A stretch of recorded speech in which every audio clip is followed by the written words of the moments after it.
Shalom, Bapak, Ibu, dan saudara-saudara yang dikasihi Tuhan Yesus Kristus. Majelis Jemaat mengucapkan selamat berbakti dalam ibadah online. Tuhan memberkati kita. Kebaktian pada hari ini dilayani oleh Pendeta Nugraheni Iswara Adi.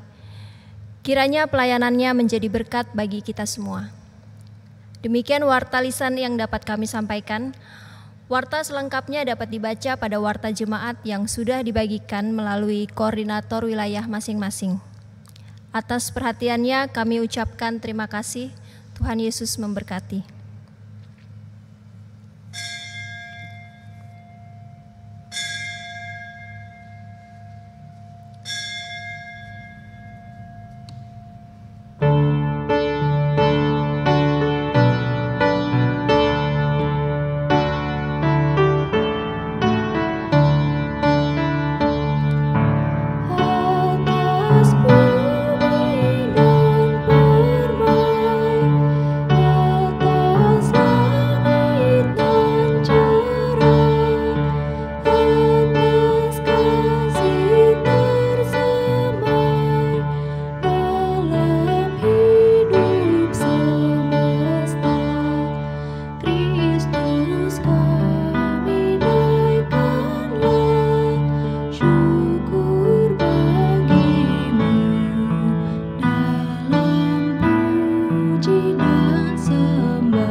Mari saudara-saudara kita bersama-sama memasuki ibadah kita saat ini dengan sebuah pengakuan dan keyakinan bahwa pertolongan kita adalah dalam nama Tuhan yang menjadikan langit dan bumi, yang kasih setianya dari sekarang sampai selama-lamanya.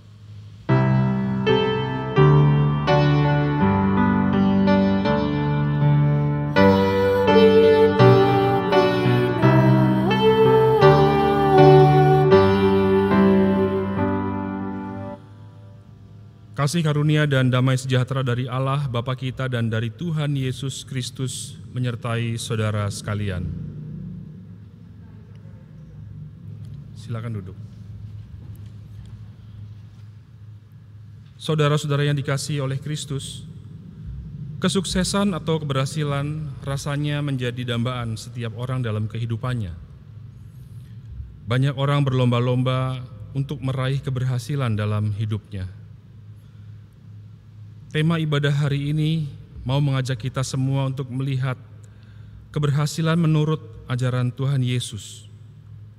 Bukan melulu keberhasilan yang diukur dengan hal-hal yang duniawi, namun melampaui semuanya itu. Bagaimana sebagai para pengikut Kristus kita juga bisa meraih keberhasilan menurut cara pandang Kristus dengan nilai-nilai surgawinya.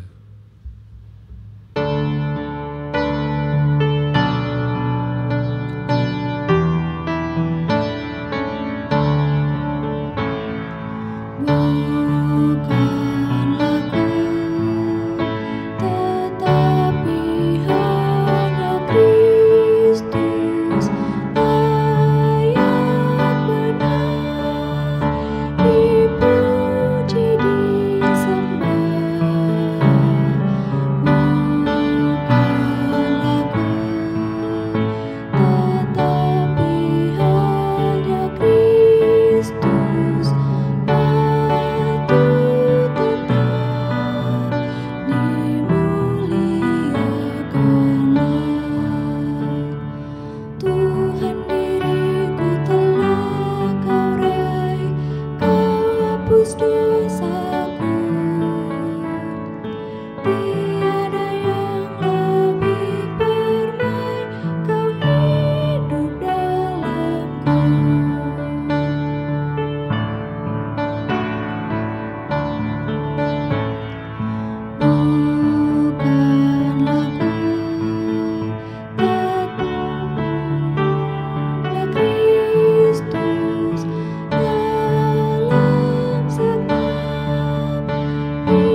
Saudara-saudara, pada saat ini marilah kita merendahkan hati kita di hadapan Tuhan.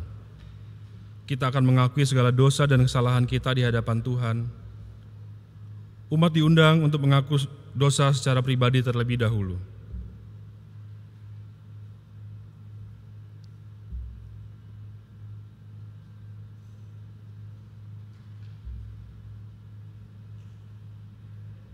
Tuhan, kami kerap kali lalai untuk menata hidup. Kami sekedar menjalani rutinitas kehidupan tanpa memperbaiki kelakuan. Kami seringkali hanya fokus untuk meraih kesuksesan dalam hidup, namun mengabaikan kehendak-Mu. Kami kadang memilih untuk membiarkan diri hidup dalam luka, tanpa berupaya memulihkan diri. Kami terkadang menyimpan kesalahan dan tidak mau mengampuni.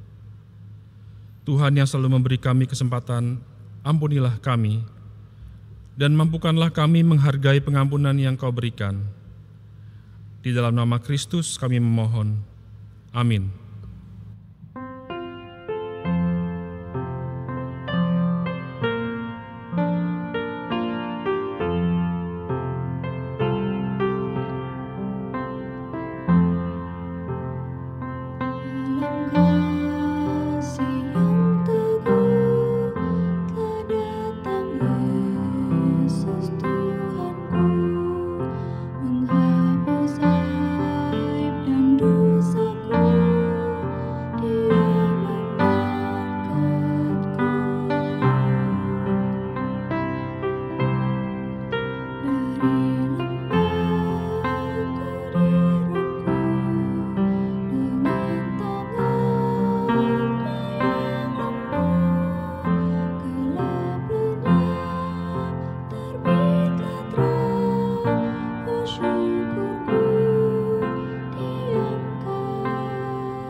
Saudara-saudara yang dikasihi Tuhan Yesus Kristus, dengan ini saya menyampaikan berita anugerah yang Tuhan nyatakan bagi kita semua saat ini.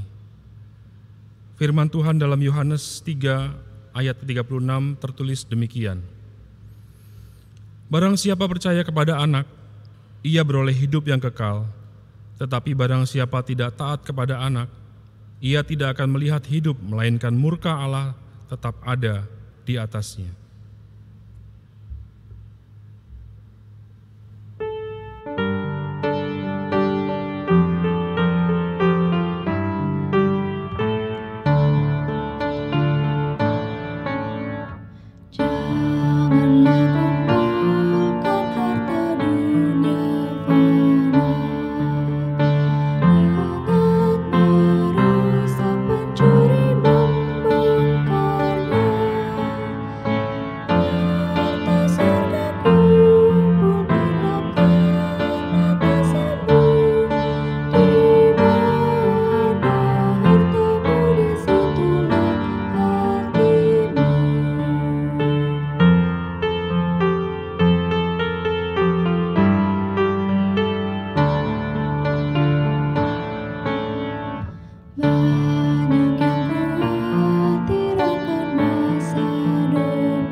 Mari saudara-saudara, sebelum kita membaca dan merenungkan firman Tuhan, kita berdoa. Tuhan Allah Bapa kami yang bertahta dalam kerajaan surga, saat ini kami datang kepadamu. Kami sungguh bersyukur kalau hari ini pun kami boleh bersama-sama kembali beribadah dalam kebaktian hari Minggu. Kami bersyukur untuk kesempatan yang Engkau berikan, kendati kami masih belum bisa untuk bersekutu bersama-sama di gereja. Dan saat ini Bapa, kami bersama juga akan membaca serta merenungkan firman Tuhan. Kami memohon kiranya Engkau berkenan menolong kami, menguasai hati dan pikiran kami dengan Roh-Mu yang kudus, sehingga seluruh hati dan pikiran kami hanya dapat tertuju kepada firman-Mu, dan kami mengerti kehendak-Mu untuk kami lakukan di dalam kehidupan kami sehari-hari. Urapi pula hamba-Mu yang akan menyampaikan firman Tuhan, pakailah ia menjadi alat-Mu untuk menyatakan kebenaran firman Tuhan. Bersabdalah ya Allah, kami sedia untuk mendengarkannya, dan di dalam nama Kristus kami berdoa, amin. Saudara-saudara, Matius pasal 23 ayat 1 hingga 12 menjadi bacaan kita pada hari ini. Matius pasal 23 ayat 1 hingga ayat yang ke-12.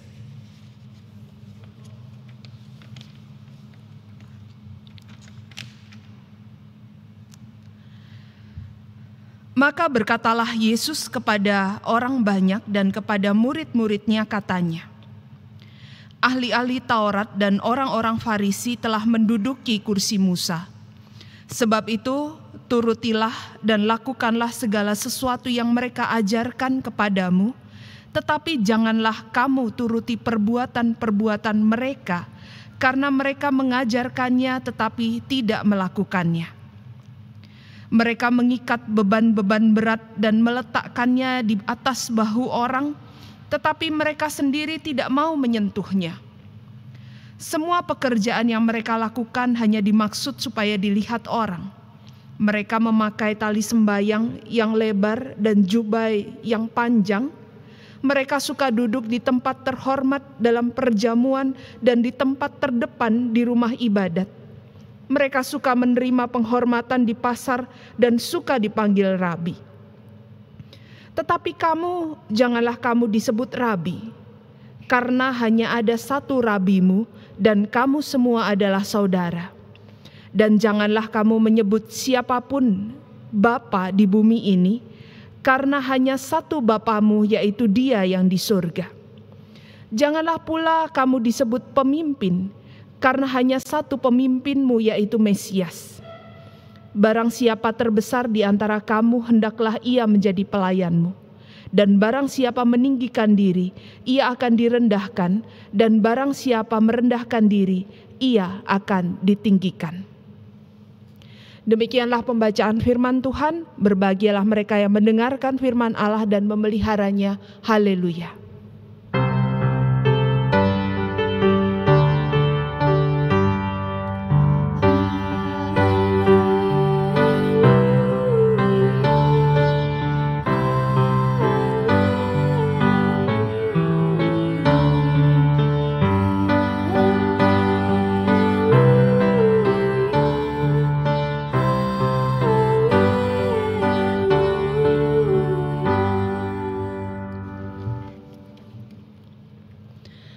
Saudara-saudara yang dikasihi oleh Tuhan Yesus Kristus, kalau ditanya apakah ukuran keberhasilan menurut saudara? Maka mungkin ada berbagai macam ukuran yang dipakai, ada berbagai macam indikator yang dipakai untuk mengatakan seseorang itu berhasil atau sukses atau tidak.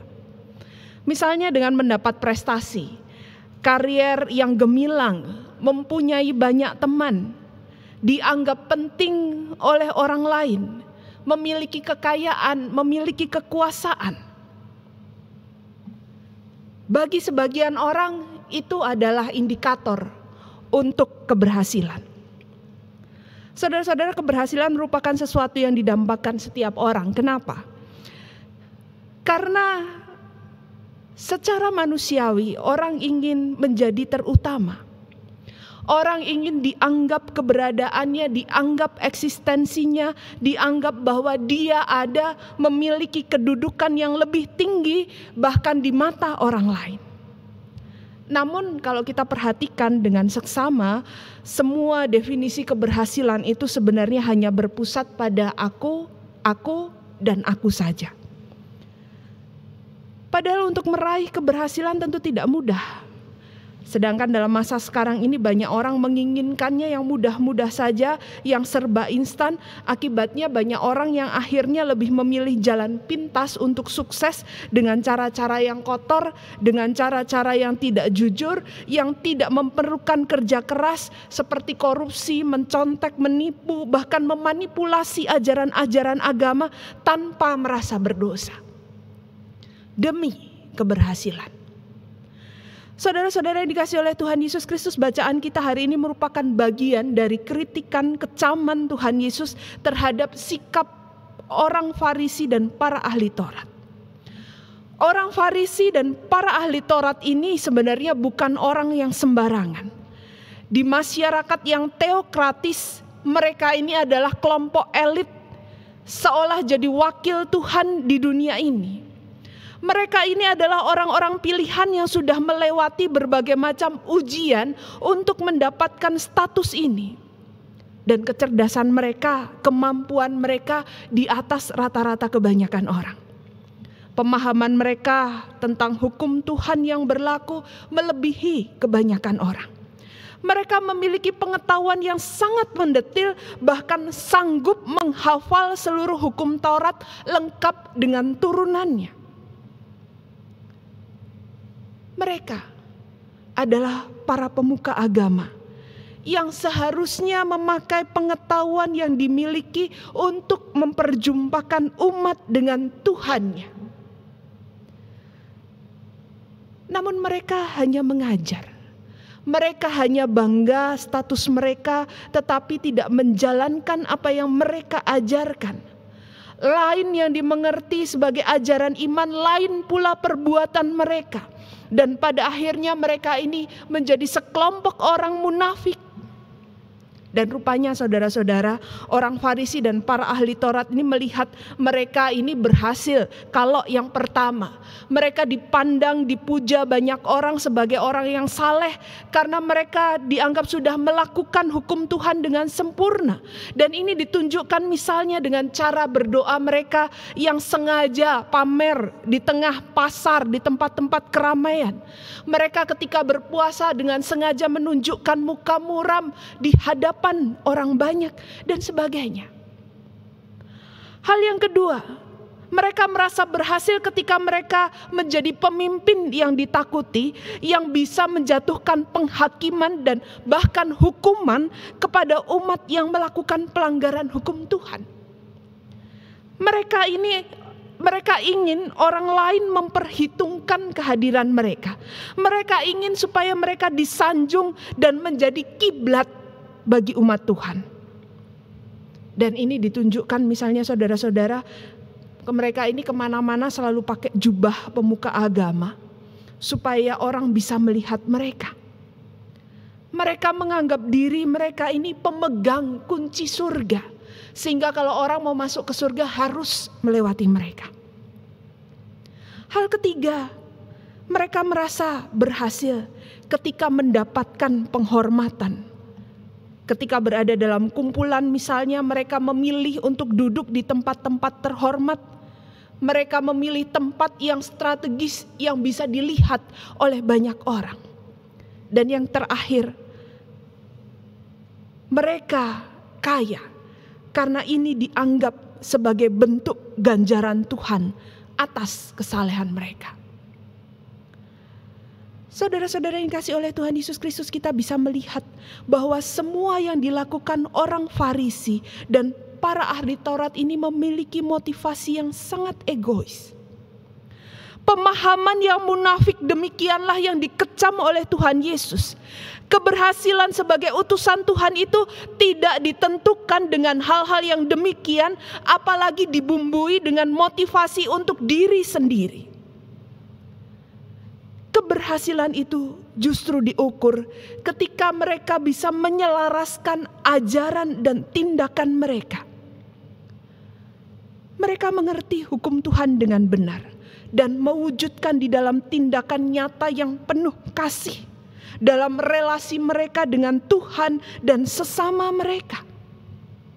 Keberhasilan sebagai umat Tuhan justru ketika umat bisa melakukan semua hukum Tuhan dengan satu motivasi, yaitu mengasihi Allah dengan tulus dan bukan yang lain. Serta bagaimana mewujudkan itu secara nyata dalam tindakan, dalam relasi dengan Tuhan, dengan sesamanya, dan bukan hanya sekedar menambah beban bagi orang lain. Saudara-saudara, apa yang dilakukan oleh orang Farisi dan para ahli Taurat itu sudah melampaui batas, dan perbuatan mereka berdampak negatif pada kehidupan umat Allah yang kemudian cenderung munafik. Dan itulah mengapa Tuhan Yesus kemudian melancarkan kecaman yang sangat keras bagi orang Farisi dan para ahli Taurat karena kegagalan mereka menjalankan fungsinya dengan benar. Saudara-saudara yang dikasihi oleh Tuhan Yesus Kristus, suatu ketika ada seorang wanita kembali ke rumah mereka dan dari sebuah perjalanan. Dia melihat ada 3 pria berjanggut duduk di halaman depan. Wanita itu tidak mengenal mereka sama sekali. Kemudian wanita itu berkata dengan tersenyum, dia mengatakan, "Aku tidak mengenal Anda, tapi aku yakin Anda semua pasti orang baik-baik dan sedang lapar. Mari masuk. Aku akan membuatkan sesuatu untuk mengganjal perut Anda." Saudara-saudara, pria berjanggut itu lalu berbalik bertanya, "Apakah suamimu sudah pulang?" Wanita itu kemudian menjawab, "Belum, dia sedang keluar." "Oh, kalau begitu kami tidak ingin masuk. Kami akan menunggu sampai suamimu kembali," kata pria itu. Dan saudara-saudara, di waktu senja saat keluarga itu kemudian akhirnya sudah berkumpul, sang suami sudah pulang, sang istri menceritakan semua kejadian siang tadi, dan sang suami awalnya bingung dengan kejadian itu. Sampai ia berkata kepada istrinya, "Sampaikan kepada mereka, mereka semua boleh masuk untuk menikmati makan malam bersama-sama dengan kita." Dan saudara-saudara, wanita itu kemudian keluar, mengundang 3 orang itu untuk masuk. Tetapi apa jawab orang tua itu? Orang itu menjawab, "Maaf, kami semua tidak bisa masuk bersama-sama." Wanita itu tanya, "Kenapa kok tidak bisa masuk bersama-sama?" Salah seorang dari 3 pria itu kemudian mengatakan nama dia adalah kekayaan. Katanya sambil menunjuk pria berjanggut di sebelahnya. "Sedangkan ini adalah kesuksesan," sambil dia memegang bahu pria yang lainnya. "Sedangkan aku sendiri bernama kasih sayang. Sekarang coba tanya suamimu, siapa di antara kami yang boleh masuk ke rumahmu?" Saudara-saudara, wanita itu kemudian bergegas pergi ke dalam, dan dia memberitahukan kepada sang suami pesan dari pria di luar itu. Suaminya merasa heran.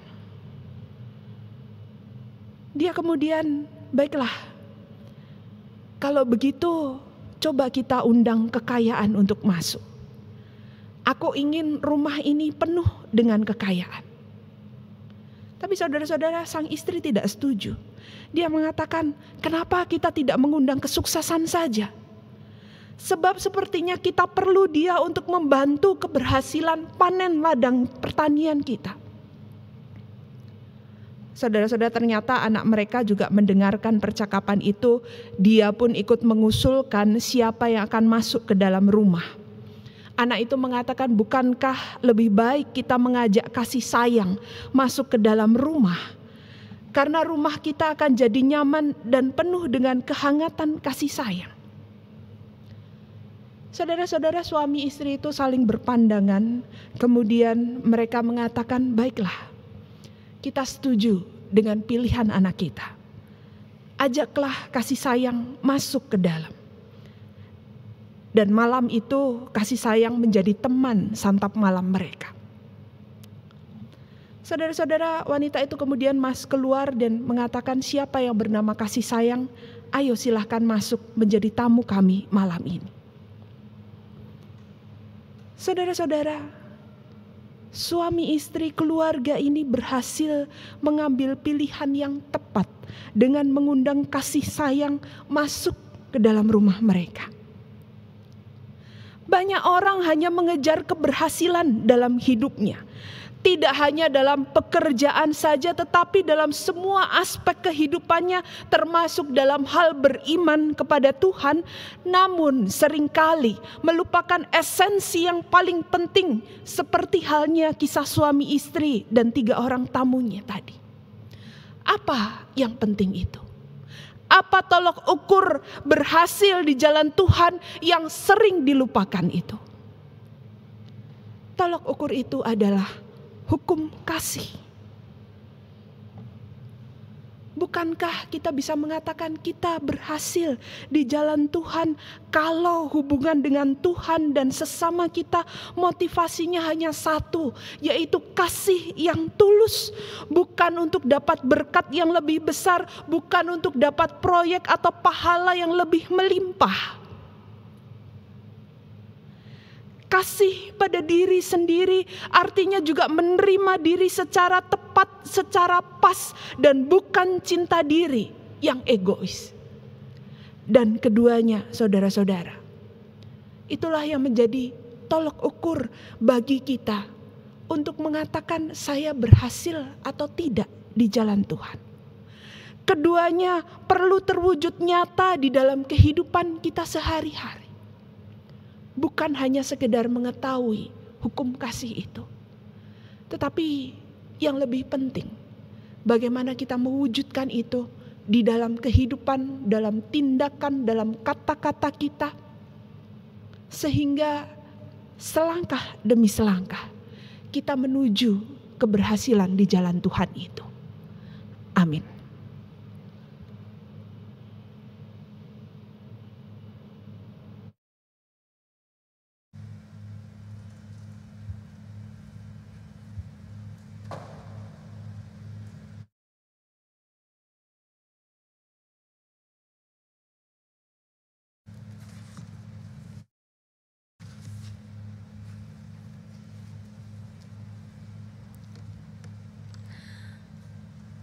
Marilah kita bersama-sama dengan umat Allah di masa lalu, masa kini, dan masa depan, mengingat pengakuan pada baptisan kita menurut pengakuan iman rasuli demikian. Aku percaya kepada Allah, Bapa yang Maha Kuasa, Khalik langit dan bumi, dan kepada Yesus Kristus, Anaknya yang tunggal Tuhan kita, yang dikandung dari Roh Kudus, lahir dari anak darah Maria, yang menderita sengsara di bawah pemerintahan Pontius Pilatus, disalibkan, mati dan dikuburkan, turun ke dalam kerajaan maut, pada hari yang ketiga, bangkit pula dari antara orang mati, naik ke sorga, duduk di sebelah kanan Allah, Bapa yang Maha Kuasa, dan dari sana Ia akan datang untuk menghakimi orang yang hidup dan yang mati. Aku percaya kepada Roh Kudus, Gereja yang kudus dan am, persekutuan orang kudus, pengampunan dosa, kebangkitan orang mati, dan hidup yang kekal. Amin.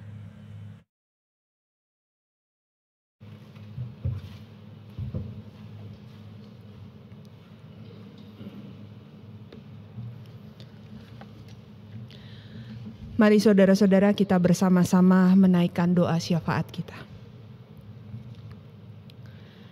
Ya Tuhan, Allah Bapa kami yang bertahta dalam kerajaan surga, saat ini kembali kami datang menghadap kehadirat-Mu yang kudus. Kami sungguh bersyukur Bapa kalau hari ini kami boleh bersekutu, memuji nama-Mu, mendengarkan firman-Mu, dan tolonglah kami supaya kami dapat kembali menghayati makna keberhasilan di jalan Tuhan dengan lebih baik lagi dan mewujudkannya di dalam tindakan nyata kami. Tolonglah kami supaya kami dapat melakukan itu hanya dengan satu motivasi, yaitu kasih kepadamu dan sesama dengan lebih tulus lagi.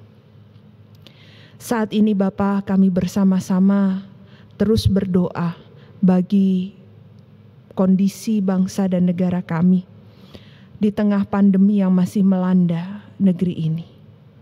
Kami tetap memohon kekuatan dari-Mu. Kami tetap memohon campur tangan-Mu di dalam semua usaha yang dilakukan untuk mengatasi pandemi ini beserta dengan dampak yang ditimbulkannya. Kami memohon hikmat kebijaksanaan-Mu bagi pemerintah kami, bagi seluruh warga masyarakat, di dalam semua interaksi kami, dalam semua tugas dan peranan kami sebagai bagian dari bangsa dan negara ini. Tolonglah supaya kami dapat menjalankan sesuai dengan kehendak-Mu. Dan kami boleh bahu-membahu, bersatu padu, mengatasi pandemi ini. Dan kami boleh berangsur-angsur dipulihkan dari kehidupan kami yang saat ini dalam penuh dengan ketidakpastian, penuh dengan kekhawatiran dan ketakutan. Ya Bapa, kami terus berdoa bagi keluarga-keluarga yang terkena dampak pandemi dan harus mengalami kesulitan ekonomi. Kami berdoa bagi mereka yang harus kehilangan pekerjaan. Bapa, kami memohon Engkau hadir, Engkau tetap menguatkan mereka dan memberikan berkat yang cukup di dalam kehidupan mereka. Kami juga berdoa bagi setiap usaha yang dilakukan untuk mengatasi kesulitan ekonomi yang timbul dari kehidupan keluarga-keluarga ini. Bapa, kami memohon Engkau menolong mereka, memberkati setiap usaha sehingga membuahkan hasil yang baik untuk kehidupan mereka. Kami juga bersama-sama berdoa bagi usaha uji coba vaksin. Bapa, biarlah Engkau yang akan terus memberkati semua proses yang harus dilakukan sehingga vaksin yang diperlukan ini dapat segera dipergunakan oleh masyarakat secara umum. Saat ini kami juga berdoa bersama-sama berdoa untuk proses pemilihan penatua yang tengah berlangsung. Bapa, kami memohon Engkau hadir juga di dalam proses pemilihan penatua ini sehingga semua boleh berjalan dengan lancar dan Engkau juga berkenan menghadirkan orang-orang yang telah Engkau pilih untuk melayani Engkau di tengah jemaat GKI Buaran sebagai penatua. Bapa, saat ini kami juga bersama-sama berdoa untuk persiapan Natal.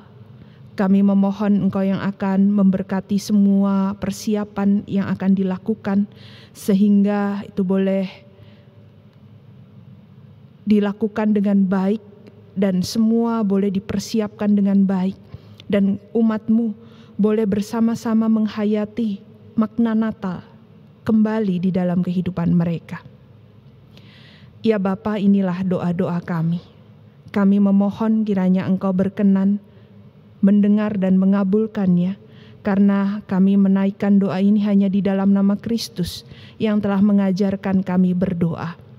Bapa kami yang di surga, dikuduskanlah nama-Mu, datanglah kerajaan-Mu, jadilah kehendak-Mu di bumi seperti di surga. Berikanlah kami pada hari ini makanan kami yang secukupnya, dan ampunilah kami akan kesalahan kami, seperti kami juga mengampuni orang yang bersalah kepada kami.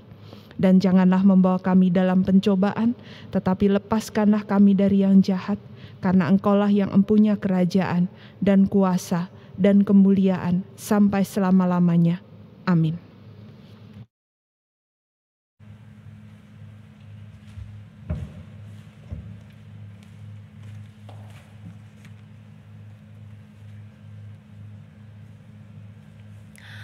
Umat yang dikasihi Tuhan Yesus Kristus, kepada kita diberikan kesempatan untuk mengucapkan syukur kepada Tuhan melalui persembahan syukur. Marilah kita memberikan yang terbaik bagi Tuhan dengan beralaskan pada firman Tuhan dalam Ibrani 13 ayat yang ke-15 sampai yang ke-16. Demikian. Sebab itu, marilah kita oleh Dia senantiasa mempersembahkan korban syukur kepada Allah, yaitu ucapan bibir yang memuliakan nama-Nya. Dan janganlah kamu lupa berbuat baik dan memberi bantuan, sebab korban-korban yang demikianlah yang berkenan kepada Allah. Saudara dapat mengirimkan atau mentransfer persembahan saudara ke nomor rekening yang tertera pada layar, atau persembahan saudara juga dapat dikumpulkan di amplop untuk kemudian dibawa ke gereja pada saat kita bisa kembali beribadah di gedung gereja.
Mari kita berdoa.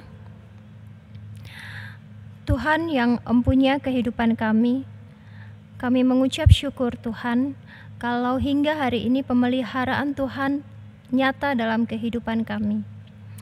Kami mengucap syukur Tuhan melalui persembahan kami pada hari ini. Tuhan kiranya berkenan menerimanya, dan kiranya Tuhan memberikan hikmat dan senantiasa kebijaksanaan bagi kami dalam mengelola setiap berkat Tuhan dalam kehidupan kami meskipun di tengah krisis saat ini. Berkati juga kiranya majelis jemaat dalam mengelola persembahan ini ya Tuhan, supaya boleh dipakai untuk kemuliaan nama Tuhan. Terima kasih Tuhan, di dalam nama Tuhan Yesus Kristus. Amin.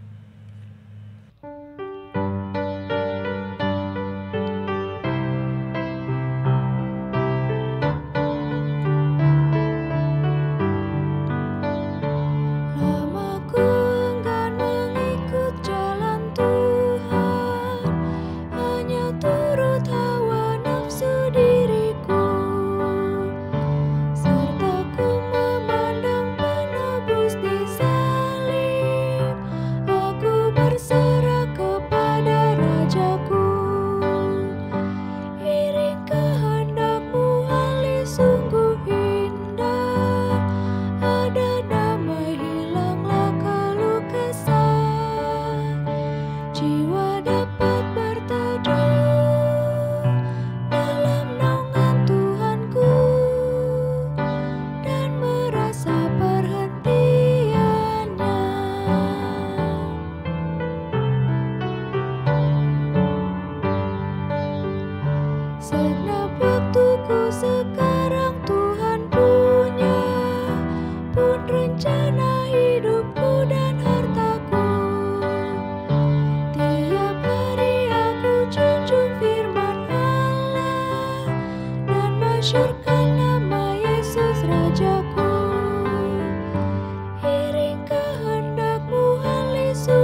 Saudara-saudara, kini arahkanlah hatimu kepada Tuhan. Jadilah saksi Kristus. Terpujilah Tuhan. Dan kini terimalah berkat dari Tuhan. Tuhan memberkati engkau dan melindungi engkau. Tuhan menyinari engkau dengan wajah-Nya dan memberi engkau kasih karunia. Tuhan menghadapkan wajah-Nya kepadamu dan memberi engkau damai sejahtera.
Kebaktian hari Minggu kita sudah selesai.